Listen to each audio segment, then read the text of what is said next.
The insurance company is having me take a bunch of tree limbs down. Let me show you how I did it. Now these limbs are way too high for me to reach with any sort of pole saw. So I bought this pocket chainsaw. I connected each end to a rope.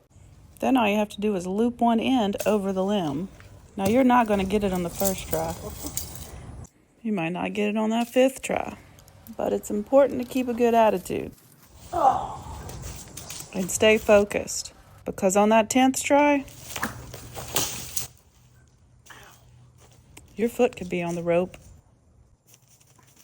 Now the weight I'm using is just a bunch of carabiners I got off an old swing set. You can use all sorts of things, really. Just remember, what goes up can be hard to see. Now when you do loop that limb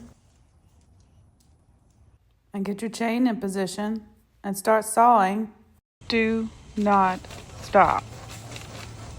Do not stop to take a break. Do not stop to wipe your brow. Do not stop to adjust your grip. Because if you do, your chain will get stuck. Now when your chain gets stuck and you need to put some weight on it, you should try stepping on it like this. Don't pull on it like this, because when that chain releases, well, you get the idea. The pocket chainsaw really did work great.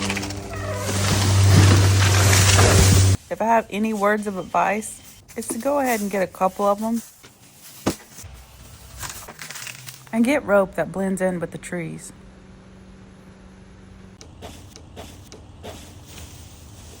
I was fine, by the way. More than fine, actually.